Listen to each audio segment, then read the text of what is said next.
Bem-vindos de volta, amigos. Hoje vamos acender os antigos defumadores caseiros para bifes e hambúrgueres, o tipo de culinária que, de alguma forma, sempre se transforma em um evento familiar completo toda vez.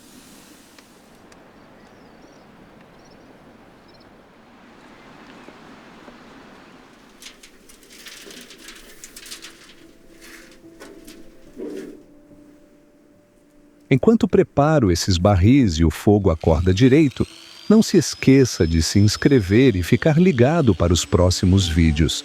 Por aqui, fazemos tudo do jeito caseiro, um pouco bagunçado, um pouco defumado, mas sinceramente, isso já faz parte da tradição agora.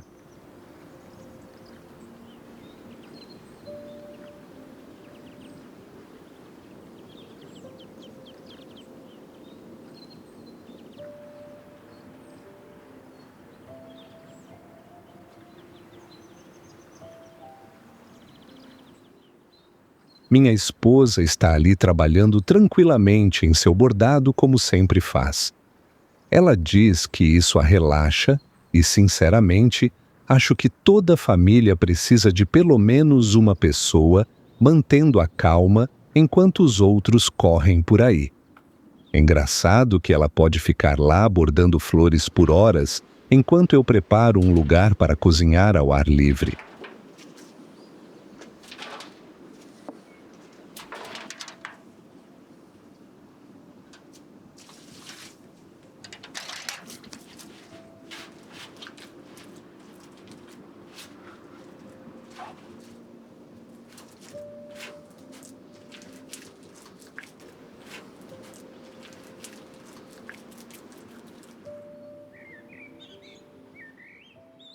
Sabe o que é engraçado? Os defumadores de barril nunca foram algo de luxo no início. As pessoas literalmente começaram a fazê-los com tambores de óleo de aço velhos porque estavam sem dinheiro, com fome e criativas. No Texas e em Oklahoma, os trabalhadores do petróleo terminavam turnos brutais e soldavam tambores sobressalentes só para cozinhar carne devagar depois do trabalho. Imagine chegar em casa cheirando a combustível o dia todo e então decidir: sim, vamos adicionar mais fumaça à situação.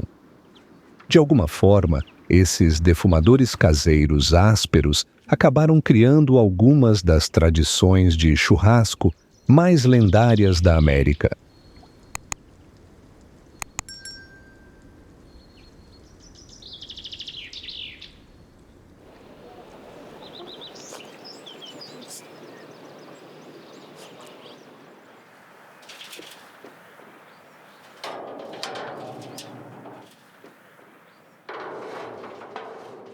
E honestamente, quase todo o país tem alguma versão dessa história. Pessoas usando o que tinham para conservar carne antes dos refrigeradores existirem. Meu avô costumava dizer que a carne defumada tinha um sabor melhor na manhã seguinte, pois a fumaça se instalava nela durante a noite. Ainda não sei se era ciência ou apenas sabedoria de velho misturada com vinho caseiro. Mas, de alguma forma, ele sempre estava certo.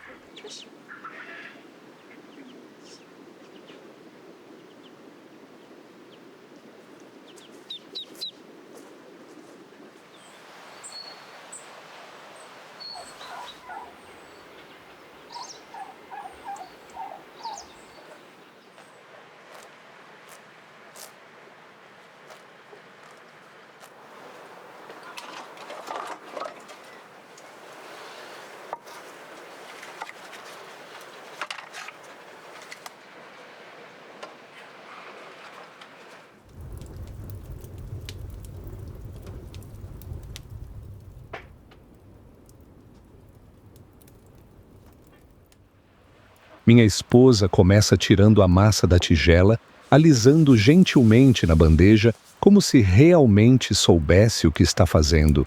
O que, vamos ser honestos, ela sabe. Sem pressa, sem drama, apenas aquela energia calma na cozinha que faz você sentir que provavelmente deveria parar de correr por aí com fogo por um segundo. Então ela cobre com um pano, como se estivesse aconchegando para uma soneca. Ela sempre diz que precisa de um tempinho para pegar ar.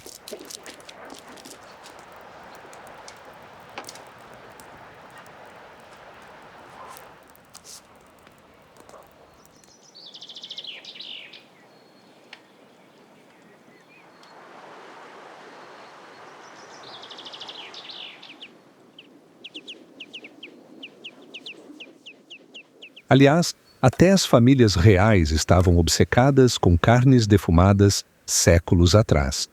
Na Europa, enormes defumadores foram construídos perto de castelos porque defumar era uma das maneiras mais seguras de preservar cortes caros de carne para longos invernos e festins gigantes.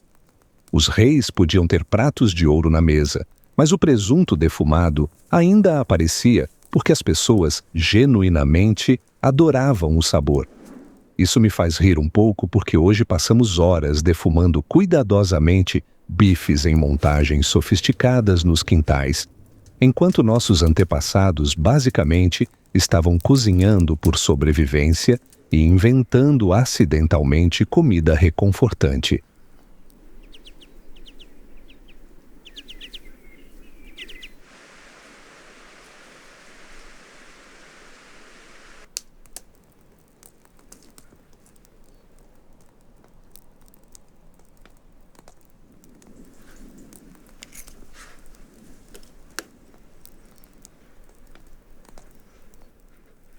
Minha esposa está pincelando a massa com gema de ovo, devagar e cuidadosamente, como se estivesse realmente pintando algo importante, e não apenas fazendo um enorme pão de hambúrguer para mais tarde. E este vai ser um pão enorme, daqueles que você olha e pensa: sim, isso não vai caber na minha boca em uma mordida, mas vou tentar mesmo assim.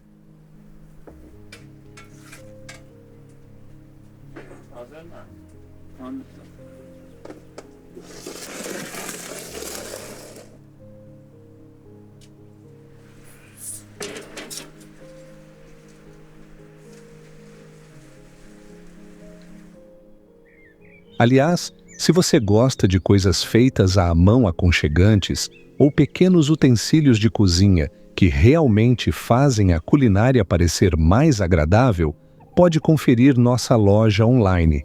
É daqueles lugares onde você acaba encontrando coisas que nem sabia que precisava, como sua cozinha de repente se tornando mais lar, sem fazer muito esforço.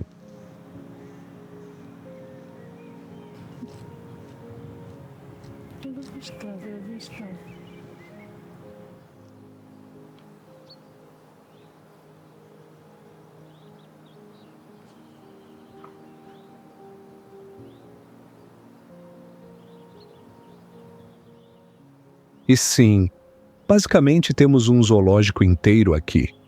Os gatos fingem que não se importam, mas assim que você vira as costas, eles de repente se interessam muito por qualquer coisa que cheire a carne. Os cachorros, sem paciência nenhuma, eles estão emocionalmente envolvidos desde a primeira faísca do fogo.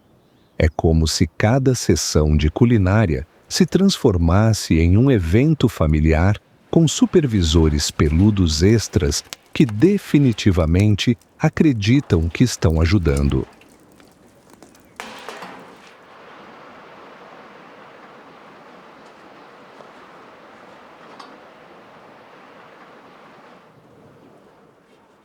O pão está finalmente pronto, dourado e macio.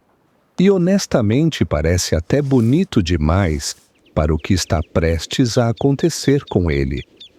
Você sabe que daqui a alguns minutos ele estará segurando um hambúrguer gigante e bagunçado, fingindo que nasceu para essa vida.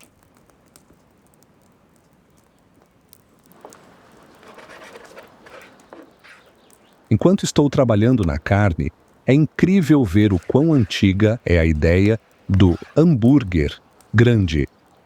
O que as pessoas chamam de hambúrguer hoje em dia, na verdade, remonta ao século XIX, em Hamburgo, na Alemanha. Hamburg steak, carne bovina moída, formada em um hambúrguer, frequentemente temperada e frita na frigideira. Não era algo sofisticado, era comida prática para trabalhadores que precisavam de algo rápido, substancial e fácil de cozinhar.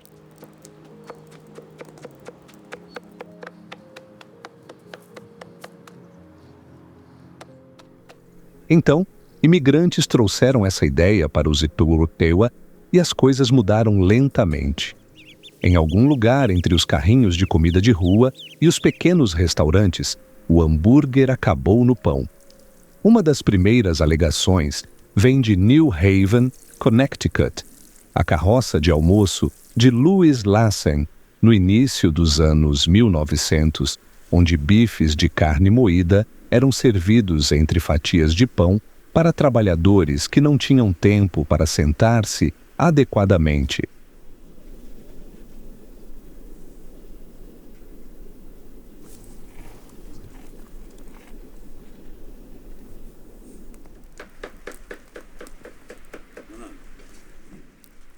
E não foram apenas os hambúrgueres que evoluíram.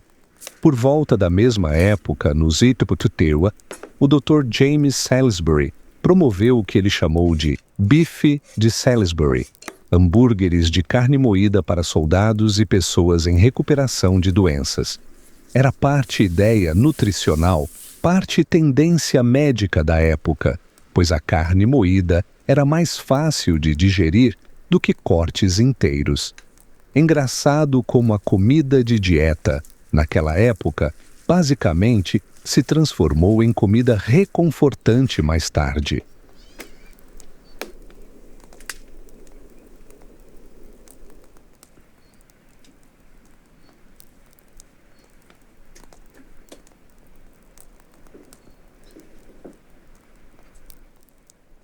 Se estiver a gostar deste tipo de caos culinário no quintal, a fumaça, as histórias, os momentos reais de comida, siga-nos no Instagram.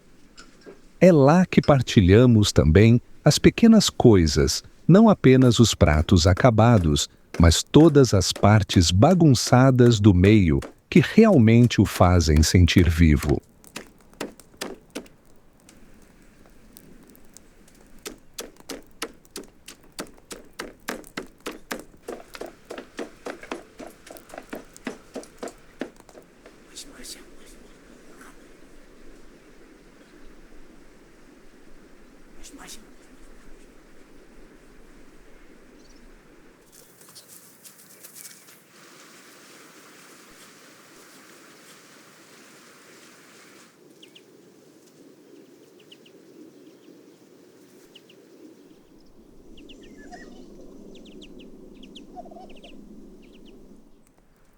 Minha esposa está lá fazendo esse molho de ameixa cereja e cerejas azedas, e já cheira como algo que poderia confundir seu cérebro da melhor forma.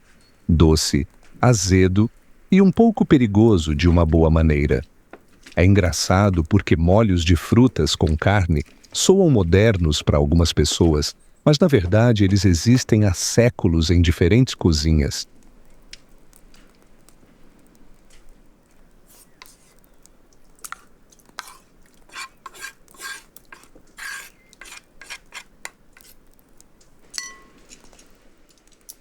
Em lugares como a Geórgia, molhos de ameixa como o tikemali fazem parte da cultura gastronômica há muito tempo, geralmente servidos com carnes grelhadas e pratos gordurosos para equilibrar o sabor. A ideia é a mesma em todo lugar. Quando a carne é rica, as pessoas naturalmente buscam algo ácido, azedo ou frutado para harmonizar. Mesmo nas antigas tradições culinárias europeias, carnes de caça frequentemente eram combinadas com molhos à base de frutas nas cozinhas reais, pois isso tornava o sabor menos pesado e mais refinado.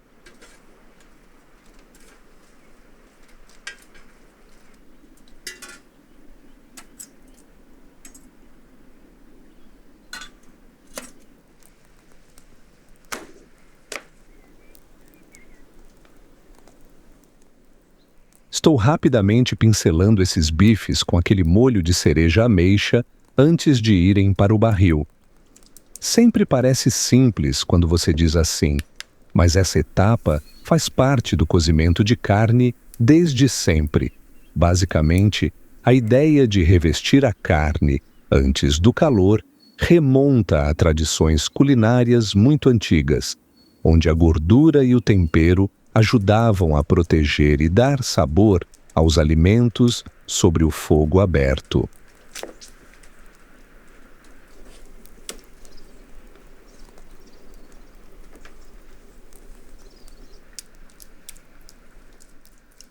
Na história da culinária europeia e do Oriente Médio, as pessoas não simplesmente jogavam a carne seca no fogo.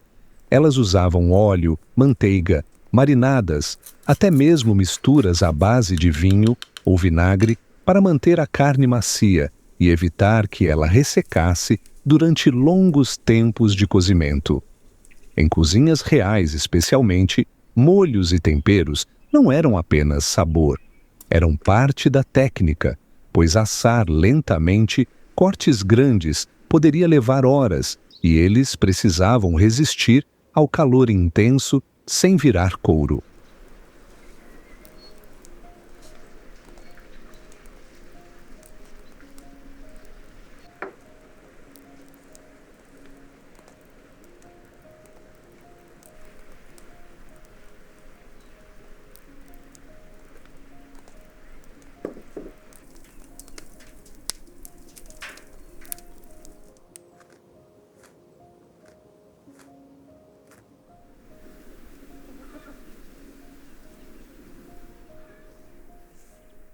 E agora é aquele pequeno momento de pausa. Esta é a parte que ninguém realmente fala, mas é meio que o coração de cozinhar assim. Vamos pegar um chá agora, ficar do lado de fora como se fosse totalmente normal, beber chá quente ao lado de um defumador no meio de toda essa fumaça e caos.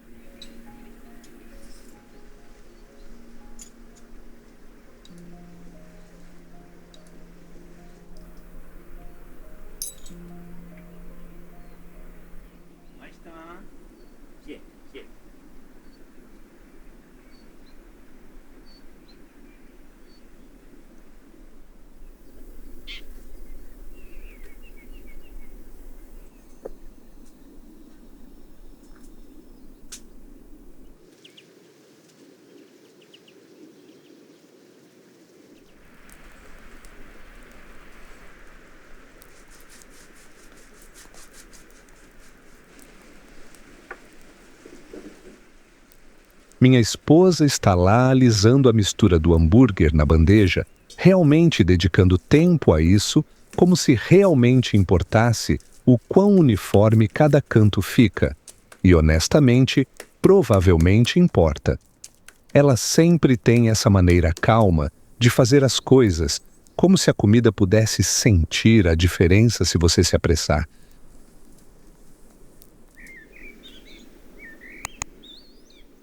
Se você ainda está aqui conosco, você já faz parte de toda essa história do quintal enfumaçado. Inscreva-se no canal para não perder o próximo fogo, a próxima bagunça e a próxima refeição que de alguma forma se transforma em uma lembrança familiar.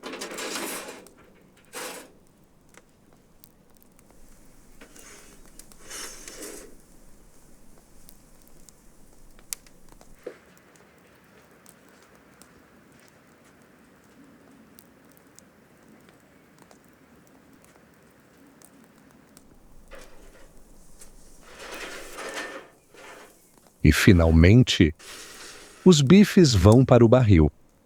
Esse momento sempre parece um pouco dramático, mesmo que seja apenas carne atingindo o calor e a fumaça. Mas há algo em fechar aquela tampa que faz com que tudo fique silencioso na sua cabeça por um segundo. Tipo, ok, agora o fogo assume o controle.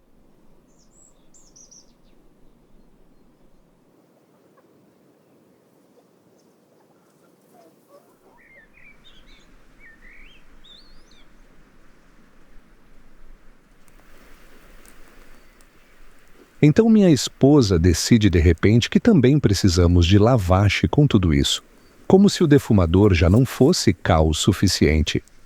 Ela está misturando a massa e é engraçado porque o pão achatado assim existe há séculos em lugares como Armênia, Irã e toda a região do Cáucaso. Basicamente, ingredientes simples, farinha, água, sal, mas o resultado, de alguma forma, se tornou algo que as pessoas ainda fazem da mesma forma hoje.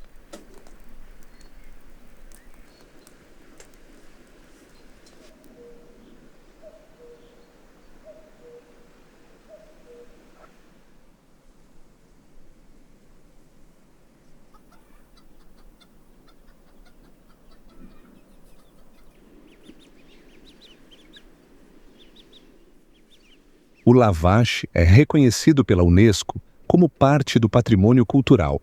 E quando você vê como é feito, faz sentido porque não é apenas pão, é todo um ritmo de cozimento. Tradicionalmente, é esticado bem fininho e assado nas paredes quentes dos fornos de barro, como o tonir ou tandoor, onde a massa gruda e forma bolhas em questão de segundos.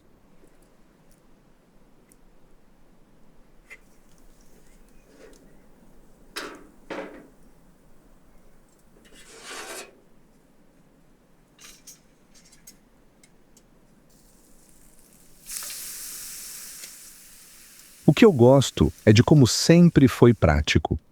Em muitas comunidades rurais, o lavache não era apenas pão para saborear. Era comida de sobrevivência. Durava mais do que pão macio, podia ser seco e armazenado, e depois reidratado quando necessário. As famílias assavam grandes lotes juntas, como uma atividade em grupo, não muito diferente do que está acontecendo em nossa cozinha agora, apenas com menos fumaça nos olhos.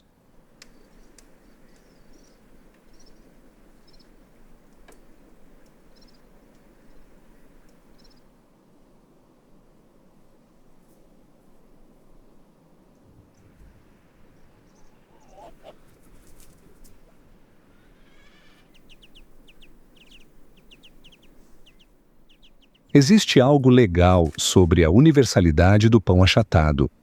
Quase toda cultura tem sua versão. Lavache no Cáucaso, pita ao redor do Mediterrâneo, tortilhas no México. Nomes diferentes, mesma ideia, massa simples, calor alto, cozimento rápido. É como se a humanidade tivesse concordado coletivamente que o pão às vezes deveria ser fino e rápido quando a vida está agitada.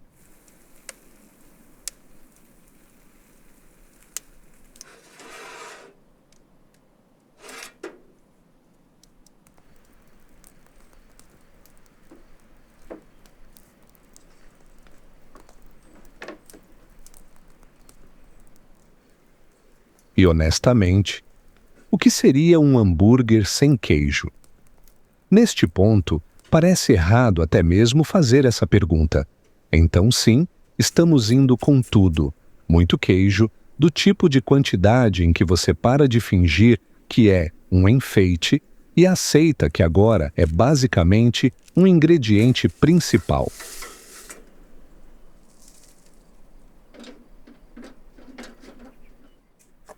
Se estiver a gostar de toda esta loucura fumegante no quintal, o fogo, a comida, o caos familiar, siga-nos no Instagram. É lá que partilhamos todos os momentos reais também. Não apenas as fotos perfeitas, mas as confusas, cheias de queijo e ligeiramente caóticas que realmente fazem com que se sinta em casa.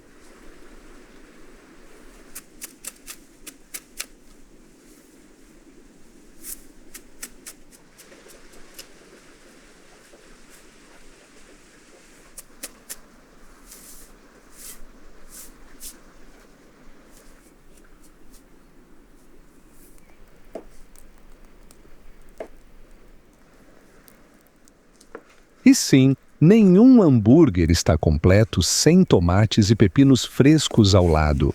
Aquela crocância que faz tudo parecer menos pesado. É engraçado porque as pessoas pensam que hambúrgueres são só sobre carne, mas na realidade, os ingredientes frescos ao lado são o que te mantém seguindo depois da primeira metade, quando começa a questionar suas escolhas de vida.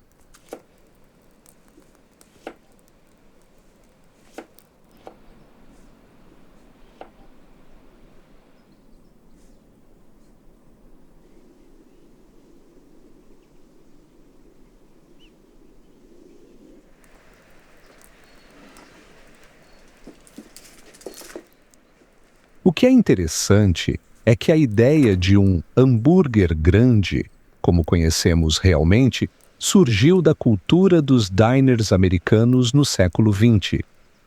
Não apenas o próprio hambúrguer, mas empilhar tudo maior, mais bagunçado, mais indulgente, tornou-se meio que um símbolo de abundância, especialmente depois que a comida se tornou mais industrialmente disponível e acessível.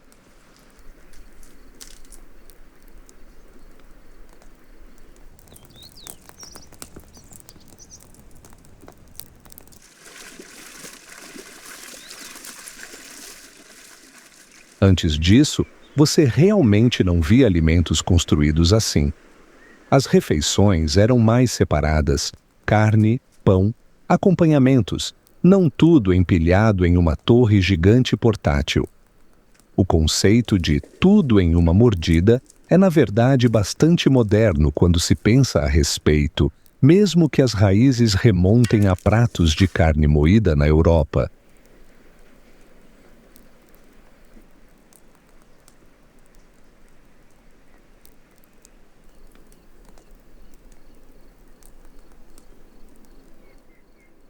E em algum momento, todos esses ingredientes simples começaram a se encontrar em um prato só: carne, pão, vegetais, não por algum plano grandioso, mas porque realmente tem um sabor bom e equilibrado. Provavelmente é por isso que os hambúrgueres se tornaram tão universais tão rapidamente.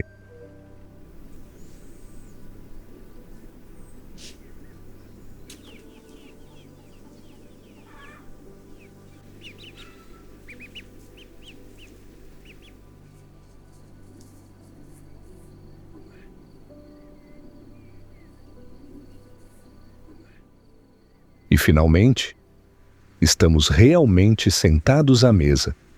Está tudo aqui: os hambúrgueres, os bifes, o caos defumado que estivemos construindo o dia todo, e de repente parece muito real depois de toda essa espera. Você conhece aquele momento em que olha para o prato e pensa: ok, nós realmente fizemos isso. E então esquece imediatamente todo o esforço porque está com tanta fome que não se importa.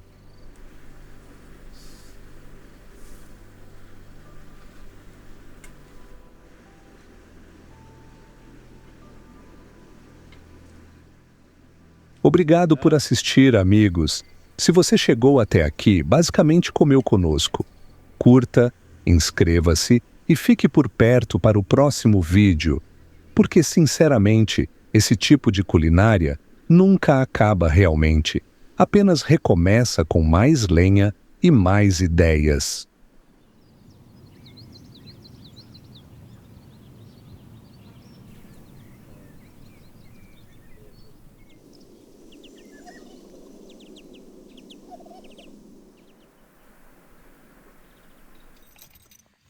Hoje estamos na aldeia a colher alfazema e mais tarde a cozinhar doces tradicionais. É daqueles dias em que tudo cheira a verão e as suas mãos ficam ligeiramente roxas, não importa quantas vezes as lave.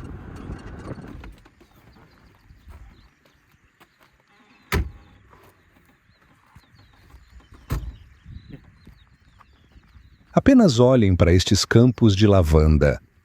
Sinceramente, parece mais um cenário de cinema do que um lugar real. As pessoas vêm aqui agora para tirar fotos, Mas durante séculos a lavanda não era sobre estética de forma alguma. Na verdade, era uma planta prática em que as pessoas confiavam.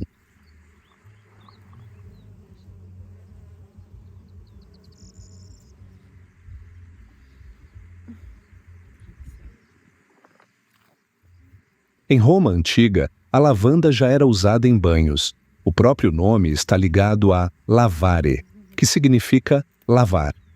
Eles a usavam para perfumar água, roupas, até banhos públicos. Então, quando estamos aqui agora tirando fotos, é engraçado pensar que uma vez teve um papel muito mais de higiene diária do que energia do Instagram.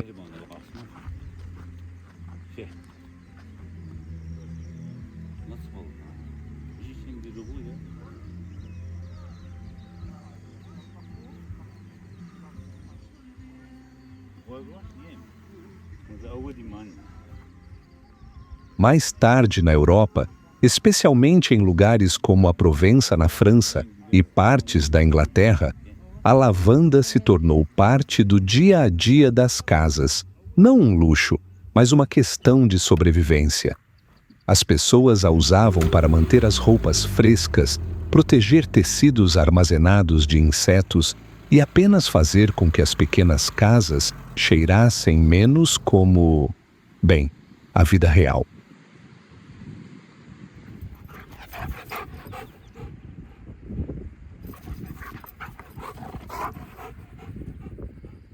Se você está gostando deste passeio pela vila conosco, inscreva-se no canal para não perder o restante do dia.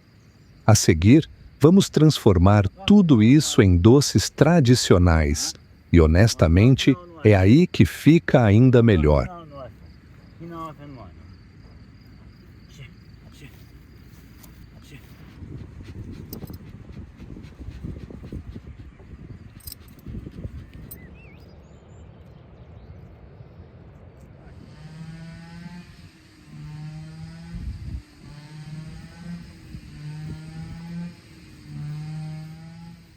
Minha esposa está trazendo todo esse braço de lavanda para a cozinha e você já consegue sentir que o ar está prestes a ficar incrível da melhor maneira possível. É um daqueles aromas que não fica apenas no ar. Ele gruda em tudo, até as paredes começam a se sentir mais calmas.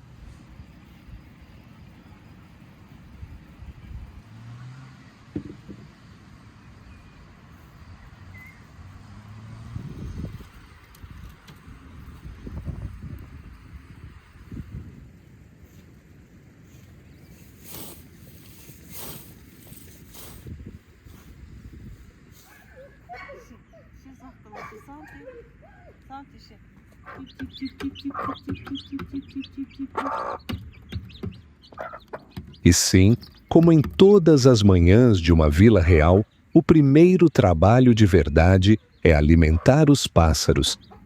Antes de qualquer outra coisa, sem doces, sem chá, sem planejar o dia, você sai lá fora e cuida deles. É engraçado como isso se torna uma rotina, sem ninguém te ensinar.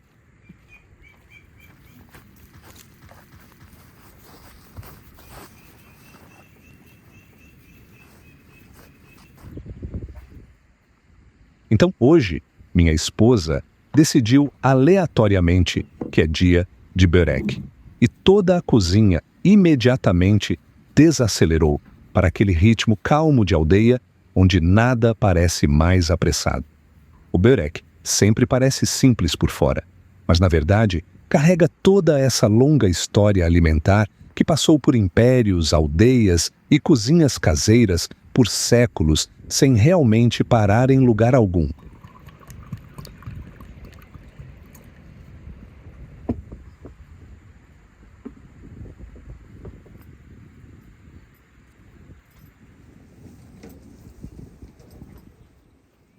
Está profundamente ligada à culinária otomana, que se desenvolveu ao longo de muito tempo nas cozinhas imperiais do Império Otomano. Mas o que as pessoas às vezes não percebem é que a comida do palácio não era apenas sobre luxo ou apresentação sofisticada. Também era sobre alimentar eficientemente uma casa gigantesca. Portanto, pratos como o burek não eram apenas comida para ocasiões especiais. Faziam parte de um sistema estruturado que precisava funcionar todos os dias para centenas de pessoas.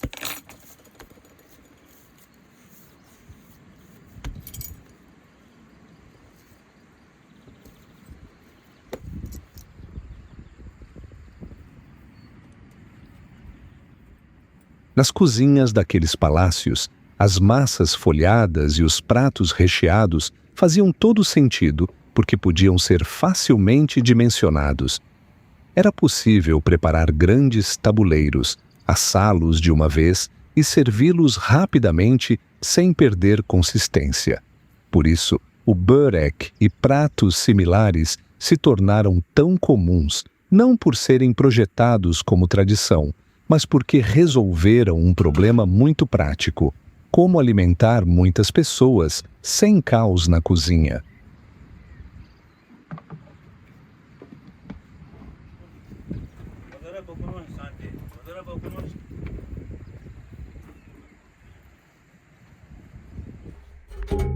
Ao mesmo tempo, fora dos palácios, em aldeias e casas pequenas, o burek tinha uma vida completamente diferente. Lá, era feito com o que estava disponível: verduras selvagens, ervas, às vezes queijo, às vezes apenas cebola e óleo. As pessoas trabalhavam com o que a terra lhes dava, e é por isso que o mesmo prato pode ter um sabor tão diferente dependendo de onde você está.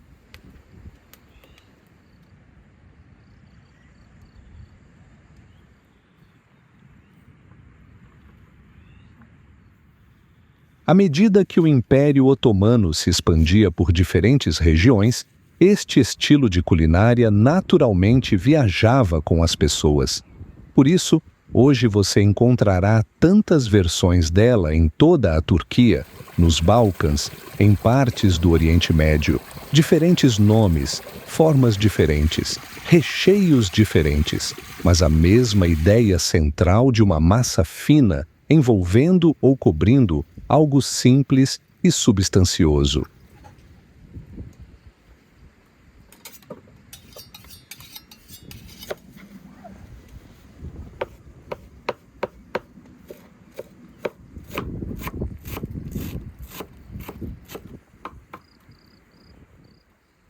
O que é interessante é como o método básico permaneceu inalterado ao longo de tudo isso. Não importa a região, ainda é a mesma lógica: esticar a massa fina, adicionar o recheio, assar até que se mantenha unido.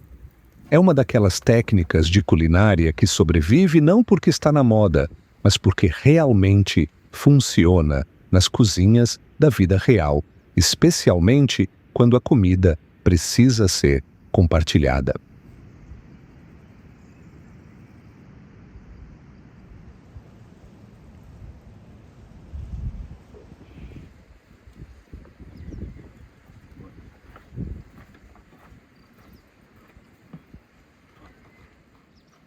Historicamente, pratos como este sobreviveram principalmente porque eram práticos.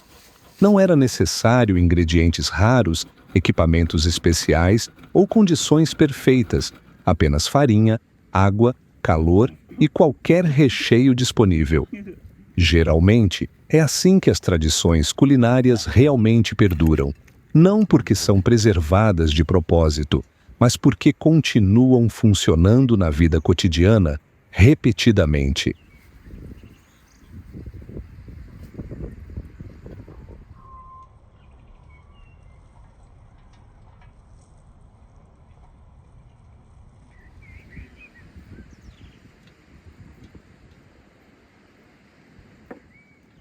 Mesmo em ambientes mais elitistas ou reais, este tipo de comida tinha o seu lugar. Grandes casas e cortes precisavam de pratos que pudessem ser preparados em grande quantidade e servidos sem complicações, e as pastelarias em camadas assadas se encaixavam perfeitamente nessa necessidade. Não eram apenas alimentos decorativos, faziam parte da gestão da alimentação diária em grande escala.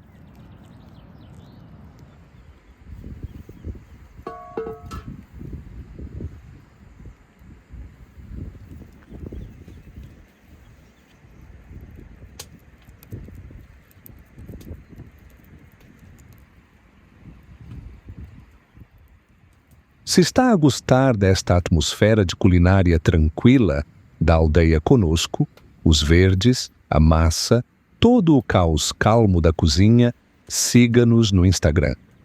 É lá que partilhamos mais destes momentos reais do dia a dia, não apenas a comida final, mas tudo o que acontece em seu redor enquanto ainda está a tornar-se algo.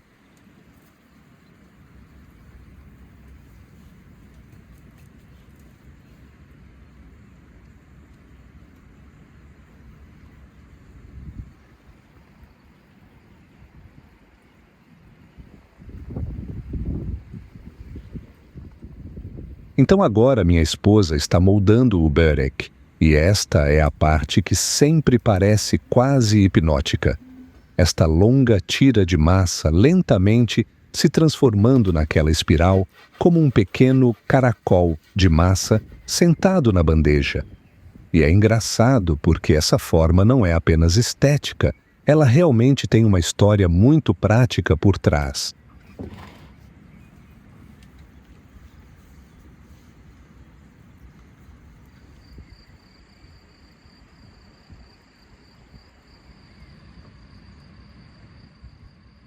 O formato espiral ou enrolado aparece em muitos estilos tradicionais de börek, especialmente na Turquia e nos Balcãs, porque ajuda a manter o recheio dentro sem que tudo se desfaça durante o cozimento. Em vez de empilhar folhas planas, você as enrola para que a estrutura fique mais firme e estável enquanto cozinha.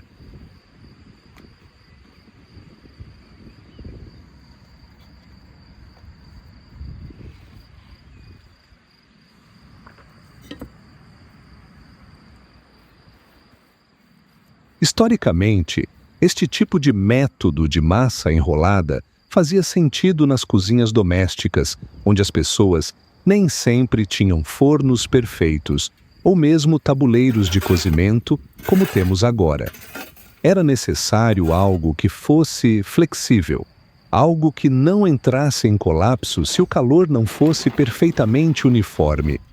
A espiral, basicamente, resolve esse problema.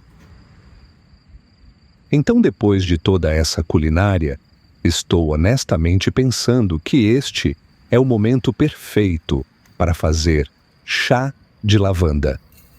Tudo já cheira a flores de qualquer forma, então meio que parece ilegal não usá-lo para algo quente e relaxante agora.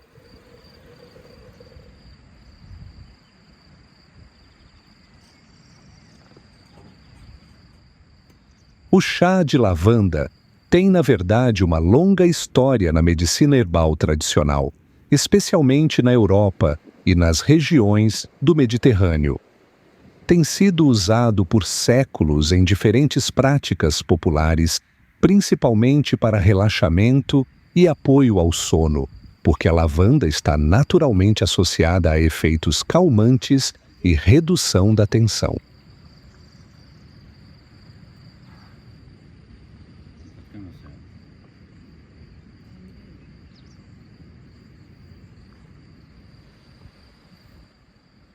Outra coisa interessante é que a lavanda não é usada apenas para sabor.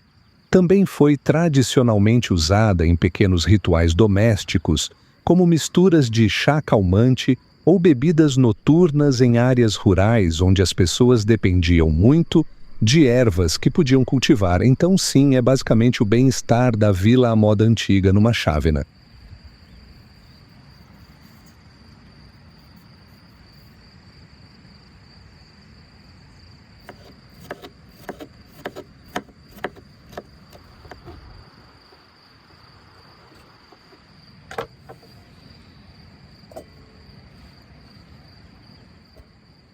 Minha esposa está lá cortando pepinos e ervas frescas, super calma, como se estivesse construindo algo muito mais importante do que apenas uma bebida.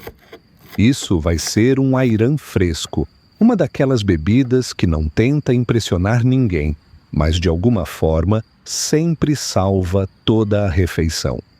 É basicamente iogurte, água, sal, às vezes ervas. Super simples, mas aparece na cultura alimentar turca e do Oriente Médio por um motivo.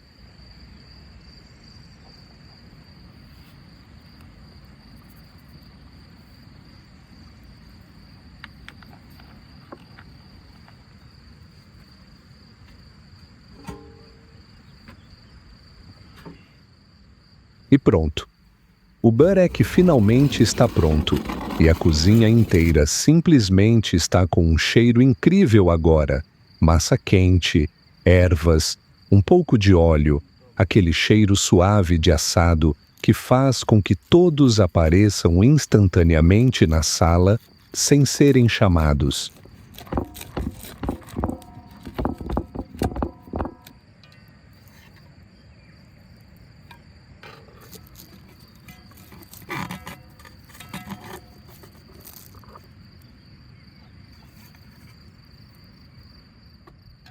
Obrigado por assistir conosco.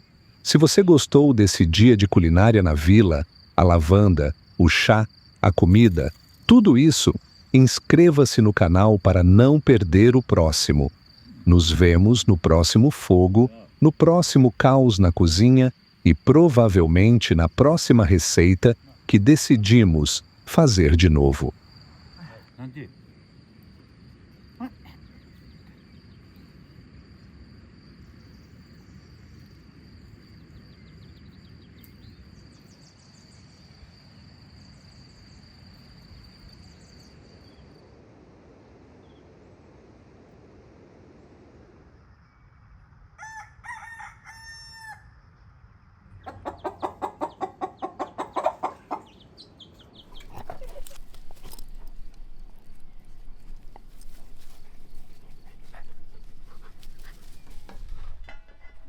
Hoje vamos fazer algo super simples, mas honestamente meio mágico. Cebola roxa em conserva, o tipo que transforma cada refeição, sem graça, em algo que de repente parece ter vindo de um restaurante.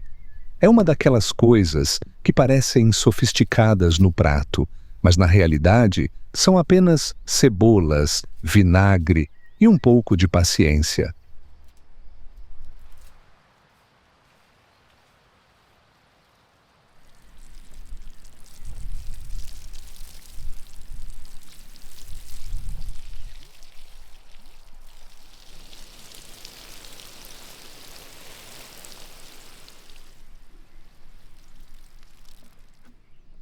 E enquanto isso, acabei de encontrar este rabanete bem bonito, então é claro que vou experimentá-lo agora mesmo, sem esperar, sem plano, apenas direto ao ponto. Aquela crocância é exatamente o que você deseja de comida fresca da aldeia. Se você gosta desse tipo de culinária simples e momentos de aldeia, certifique-se de se inscrever no canal para não perder o que vamos cozinhar a seguir. Enquanto minha esposa está descascando todas essas cebolas, é realmente engraçado como algo tão simples tem uma longa história humana por trás. As cebolas não são uma tendência moderna na cozinha de forma alguma. Foram cultivadas por milhares de anos, especialmente em regiões como a Ásia Central e o Oriente Médio, porque eram confiáveis, fáceis de cultivar e podiam sobreviver ao armazenamento melhor do que muitos outros vegetais. Basicamente, foi por isso que se tornaram um dos primeiros alimentos básicos do dia a dia para os humanos.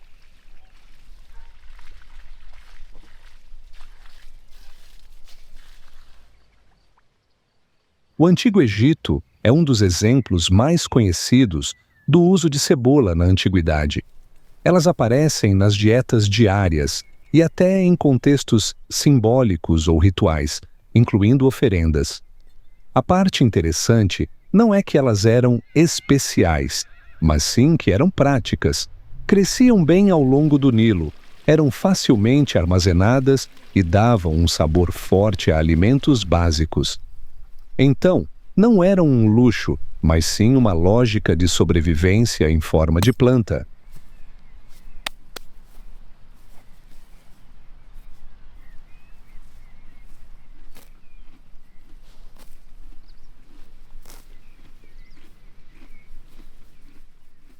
O que chamamos hoje de cebola vermelha ou azul é basicamente uma variedade mais suave e doce que se tornou especialmente popular nas tradições culinárias mediterrâneas e europeias. Em lugares como a Itália, por exemplo, as cebolas vermelhas doces são frequentemente consumidas cruas ou levemente em conserva, porque não possuem aquela agressividade picante, trazendo, em vez disso, um doce suave que combina muito bem com vinagre ou pratos frescos.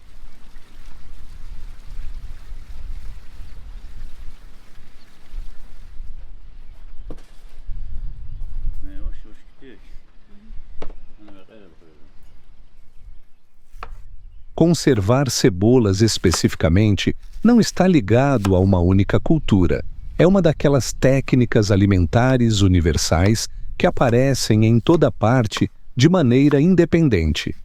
No México, no Oriente Médio, na Europa Oriental e em muitas outras regiões, as pessoas desenvolveram métodos de vinagre ou fermentação simplesmente porque precisavam de uma maneira de preservar vegetais antes que a refrigeração existisse.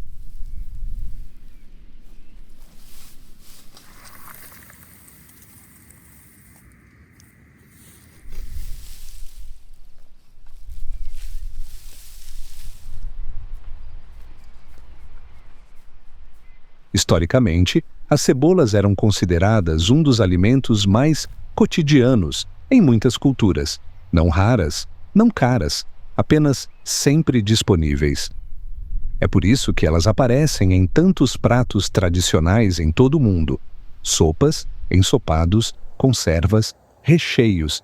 Estavam sempre ali, em segundo plano, fazendo tudo ter um sabor especial.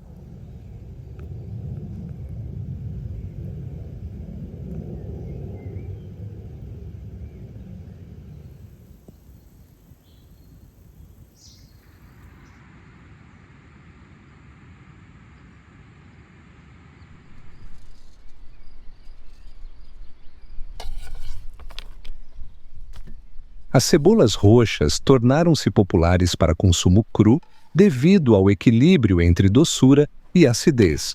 Elas não dominam os pratos e, quando adiciona-se vinagre ou sal, elas mudam completamente de forte e ácida para algo crocante, brilhante e ligeiramente doce. Essa transformação é exatamente porque funcionam tão bem em conservas rápidas como esta.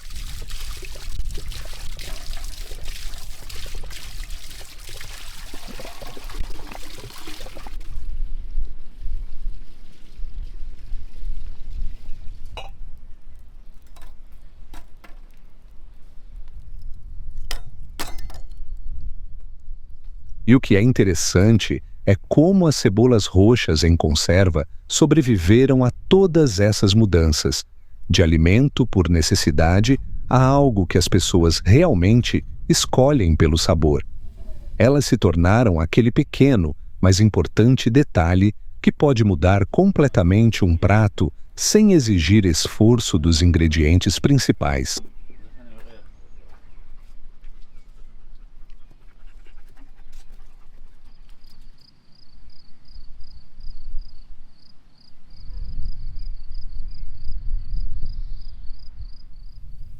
Enquanto estou aqui lidando com feno e tentando dar sentido a toda essa bagunça, siga-nos no Instagram. É lá que compartilhamos mais desses momentos autênticos da aldeia.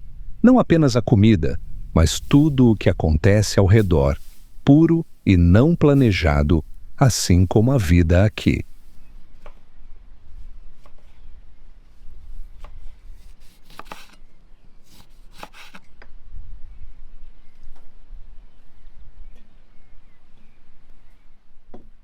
Então agora minha esposa está se preparando para embalar essas cebolas roxas em conserva em potes, e sempre parece ser a etapa final de algo muito simples, mas muito antigo.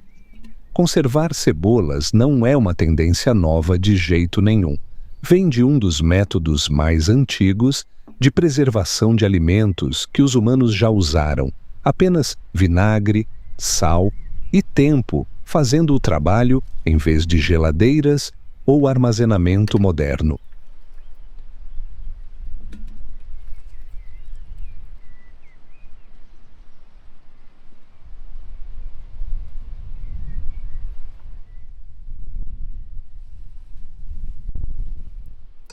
Através de diferentes culturas, as cebolas em conserva aparecem de maneiras completamente distintas, mas pela mesma razão: conservação e equilíbrio.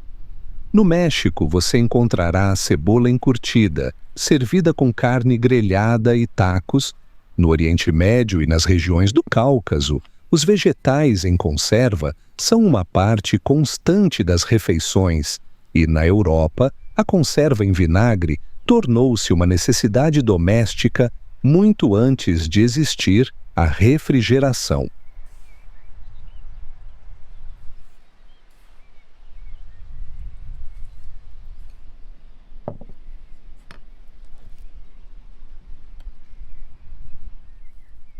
Historicamente, isso era sobre sobrevivência e garantir que os vegetais não estragassem entre as colheitas. As pessoas conservavam o que tinham da época, e as cebolas eram especialmente úteis porque mantinham sua textura e absorviam muito bem o sabor sem desmanchar.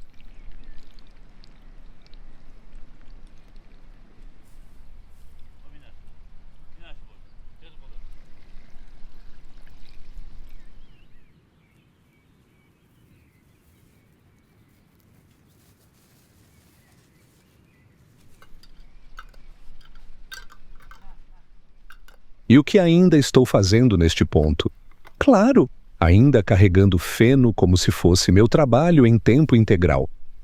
Movendo-o de um monte para outro, sem fazer perguntas, apenas parte do ritmo da aldeia neste momento.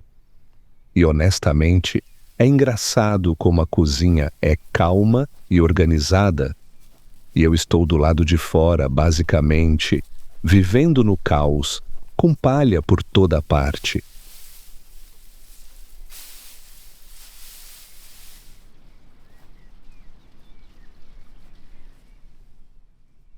Minha esposa está lá fora colhendo flores para chá. Chás de flores não são apenas uma coisa fofa de vila. As pessoas têm usado flores comestíveis em bebidas há séculos em diferentes culturas, principalmente porque não queriam apenas algo quente, queriam algo curativo, calmante e sazonal.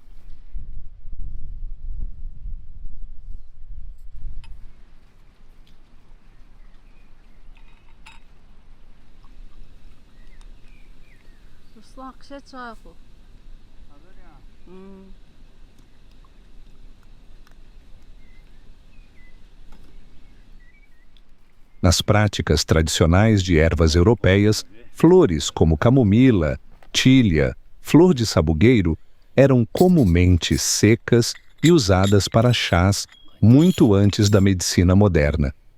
As pessoas não pensavam nisso como tendências de bem-estar naquela época. Era apenas conhecimento cotidiano transmitido através das famílias.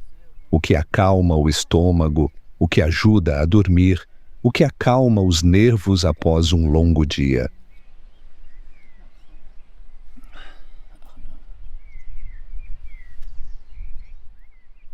E em muitas tradições orientais também, as infusões florais faziam parte da vida diária. Em culturas do Oriente Médio e da Ásia Central, A água de rosas e bebidas florais eram usadas não apenas pelo sabor, mas também pelos efeitos refrescantes em climas quentes. Era prático, algo para equilibrar o corpo quando o clima e o trabalho estavam intensos.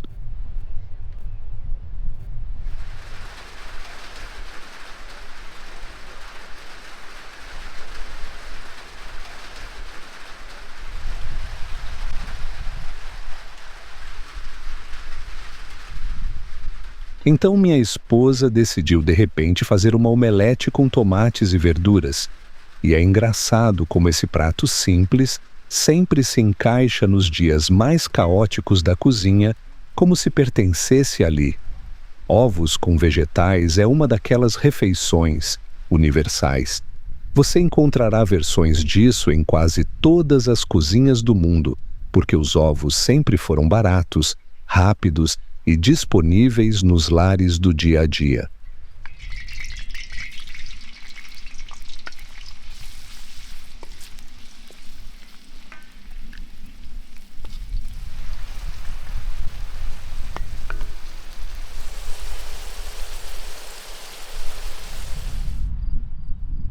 A ideia básica de cozinhar ovos batidos em uma frigideira remonta a muito tempo, e o que agora chamamos de omelete está fortemente associado à culinária francesa, especialmente na história culinária europeia, onde se tornou um prato rápido clássico. Na França, foi refinado em diferentes estilos ao longo do tempo: macio, dobrado, simples, às vezes enriquecido com ervas ou recheios, dependendo da região e disponibilidade.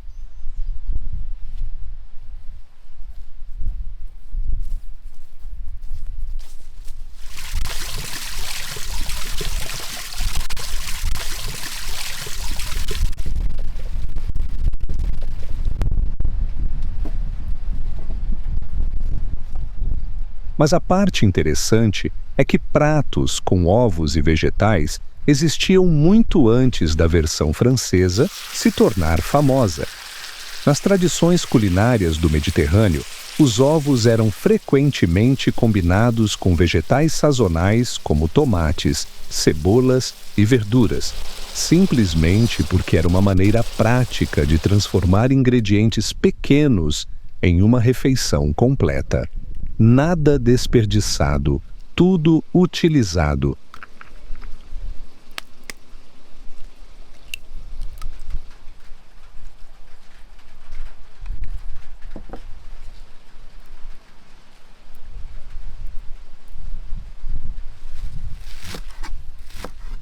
Os tomates só se tornaram amplamente utilizados na culinária europeia depois de serem trazidos das Américas e, inicialmente, as pessoas até tinham cautela em relação a eles. Com o tempo, tornaram-se um ingrediente-chave em tantos pratos do dia a dia, incluindo omeletes, onde adicionam aquele equilíbrio suculento e ligeiramente ácido à riqueza dos ovos.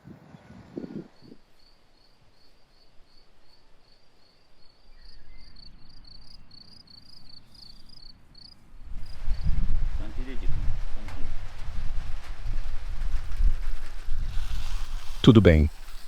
Acho que finalmente chegou a hora de provar tudo o que fizemos hoje. Sinceramente, esta é a minha parte favorita. Quando toda a culinária, espera, caminhada, carregamento de coisas, tudo se transforma em um simples momento à mesa.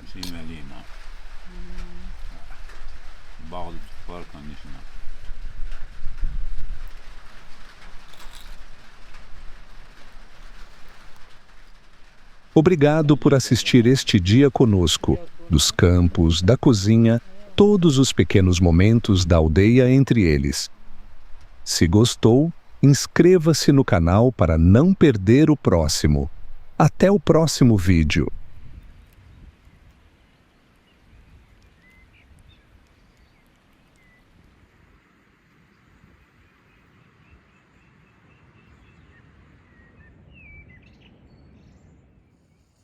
hoje estamos aqui cozinhando algo bem tradicional: fígado, pulmão e coração de cordeiro, cozidos sobre fogo.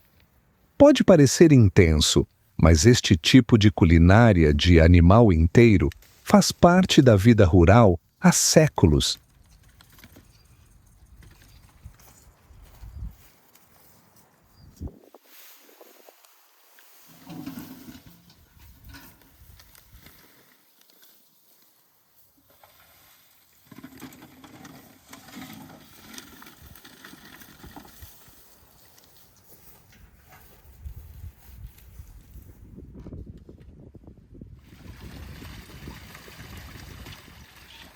Enquanto minha esposa lava todas as partes do cordeiro, é interessante lembrar como as vísceras, fígado, coração, pulmões, têm sido parte da alimentação humana por tanto tempo. Na verdade, é uma das formas mais antigas de cozinhar carne, pois em culturas tradicionais de agricultura e pastoreio, nada do animal era desperdiçado. Tudo tinha um propósito, especialmente na vida rural e nômade.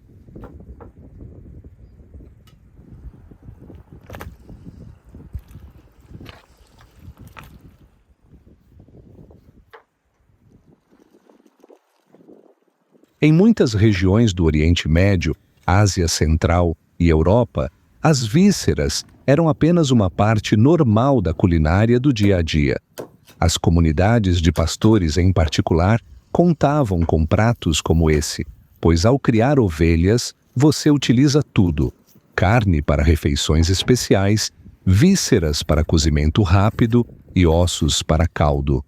Era prático, não experimental.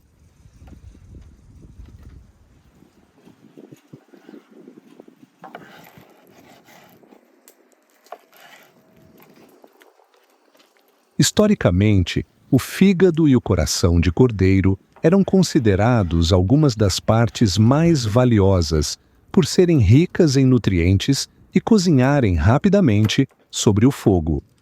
O coração, em particular, é comum em muitas culinárias tradicionais grelhado ou cozido, enquanto o fígado tem sido utilizado desde simples panelas de aldeia até pratos mais refinados nas tradições culinárias europeias.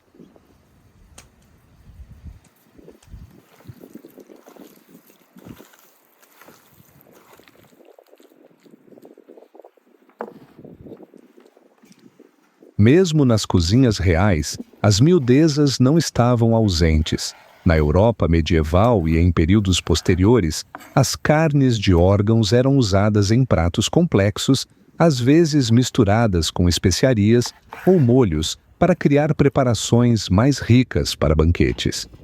A ideia não era não desperdiçar nada, mas sim usar toda a textura e sabor disponíveis na culinária em grande escala.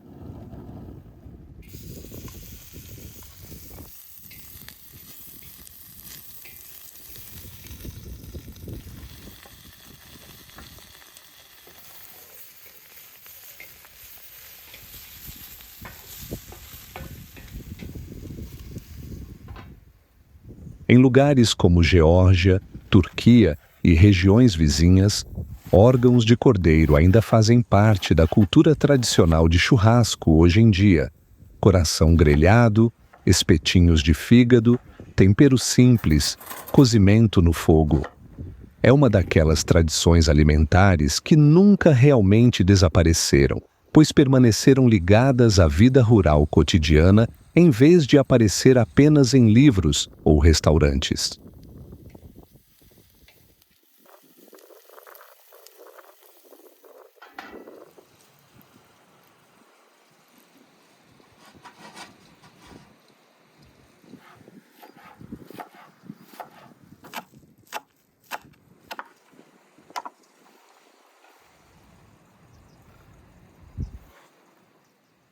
Aliás, se precisar de utensílios de cozinha ou pequenos itens essenciais para cozinhar, fique à vontade para visitar nossa loja online. Temos uma ampla seleção de itens que realmente facilitam o cozimento diário não apenas coisas decorativas guardadas numa gaveta.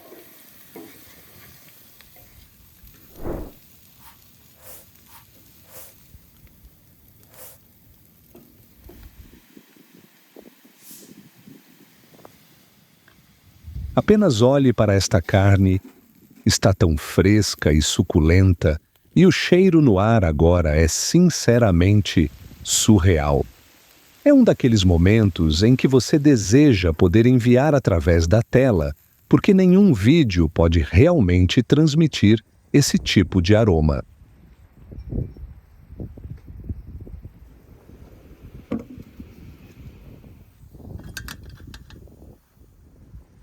Minha esposa está fatiando pepinos, tomates e cebolas agora, mantendo tudo super simples e fresco. E honestamente, é exatamente o que você quer ao lado de um cordeiro rico, algo crocante e leve para equilibrar tudo, para que a carne não pareça tão pesada. É aquela lógica clássica de aldeia. Comida pesada cozida no fogo sempre vem com algo cru e fresco ao lado.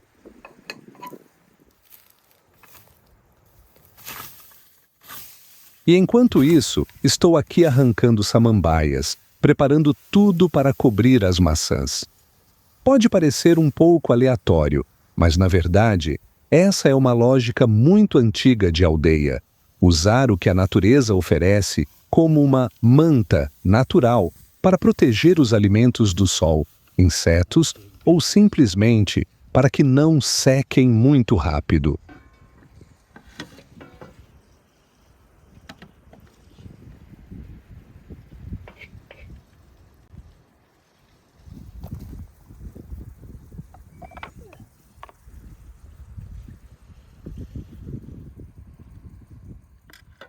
Está na hora de finalmente experimentarmos tudo o que preparamos. Os órgãos de cordeiro grelhados, os legumes, tudo se juntando após o fogo, a fumaça e um ritmo lento de aldeia. O cheiro por si só já nos diz que esta será uma daquelas refeições que lembraremos mais pela atmosfera do que por qualquer ingrediente específico. Então, bom apetite para nós!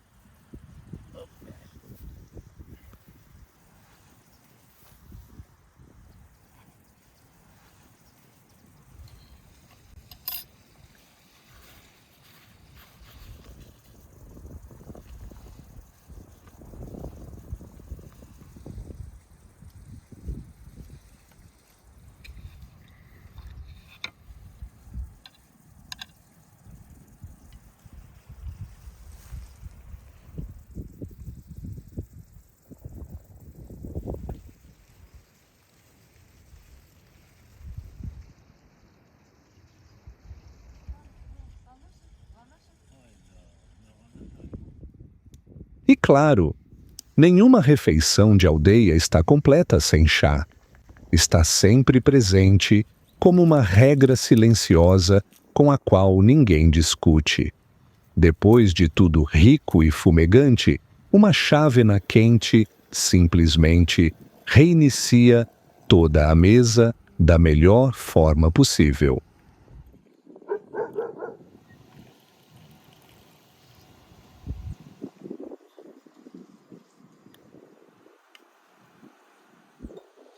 Obrigado por assistir a este dia de cozimento lento conosco.